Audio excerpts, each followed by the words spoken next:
Menopause के बाद जोड़ों का दर्द प्रकृति की ओर लौटे। अभी कुछ दिन पूर्व कायाकल्प केंद्र में एक महिला लखनऊ से आई। 49-50 साल की उसकी अवस्था है।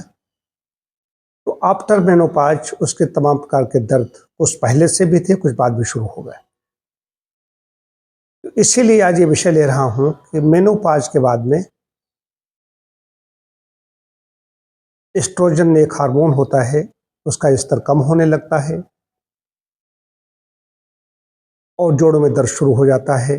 जोड़ों के दर्द से मतलब है जो भी जहाँ जहाँ ज्वाइंट है हमारे, चाहे घुटना हो, टखना, कूल्हे, और स्तर कम होगा। उधर कैल्शियम की डिफिशियंसी है तो ज़्यादातर ऑस्टियोपोरोसिस, हड्डियों के दर्द तो ही है, उसमें ऑस्टियोपोरोसिस जैसी समस्याएं भी महिलाओं में हो रही हैं। मेनोपाज रजोनिवृत्ति प्रत्येक महिला के जीवन का एक स्वाभाविक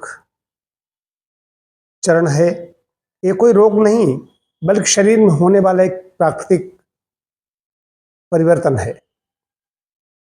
तो लाइफ स्टाइल की बात आती है शुरू से, लेकिन कोई बात नहीं, अब मेनोपाज हो गया है, क्या करना है। तो इसको ये मत मान ले, अधिकांश महिलाएं समझ बैठती हैं कि अब ये परिवर्तन हो रहा है, आयु बढ़ रही है, इसलिए स्वाभाविक है, ये तो दर्द होंगे होंगे। ऐसा नहीं है, दर्द आपको नहीं होगा, बड़ा अच्छा स्वस्थ जीवन आप जी सकेंगी। इन दर्द से छुटकारा मिल जाएगा। ये कोई बहुत ज़्यादा समस्या नहीं हुई है तो अपने घर में ही आप कीजिए, अपना आहार को ठीक कीजिए, कैल्शियम प्रधान भोजन लीजिए, विटामिन डी चाहिए। धूप पर रोज़ 10 से 20 मिनट आपको रहना है। कभी कभी मालिश कीजिए। हरी सब्जियां, कैल्शियम प्रधान भोजन में दूध, तिल, सहजन, ऐसी चीज़ों का इस्तेमाल ज़्यादा कीजिए।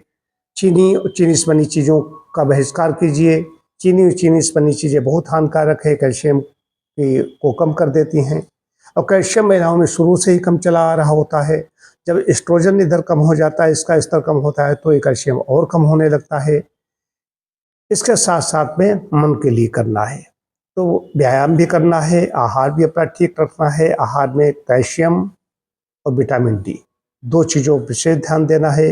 इससे पहले ध्यान देने की बात है कि हमारा पाचन ठीक हो, जो कुछ खाएं शरीर उसको पचाए।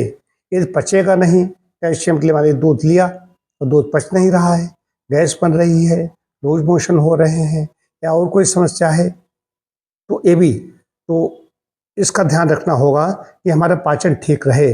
पाचन ठीक करने के लिए आप सबसे पहली चीज़ है नियमित समय पर सोना जागना, व्यायाम करना, नियमित समय पर खाना, अच्छी तरह चबाकर खाना, प्रसन्न मन से खाना। मन से भी इसका संबंध है। मनोदैहिक रोग, कई बार इसको कहा गया है, कुछ ऐसे रोग हो जाते हैं, ऑस्टियोआर्थराइटिस हो गई, तो मनोदैहिक रोग है, मन से भी इसका संबंध है।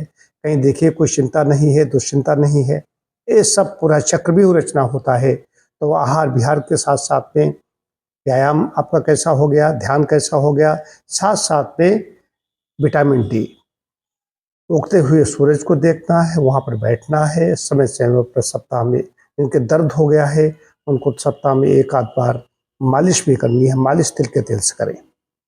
इतना करेंगे तो आपको निश्चित रूप से रोग होगा नहीं, कोई दर्द होगा ही नहीं। यदि कोई दर्द हो गया है तो ऐसे ही आहार विहार के परिवर्तन से ठीक हो जाएगा। यदि ज़्यादा परेशानी है तो चिकित्सक से संपर्क करना होगा।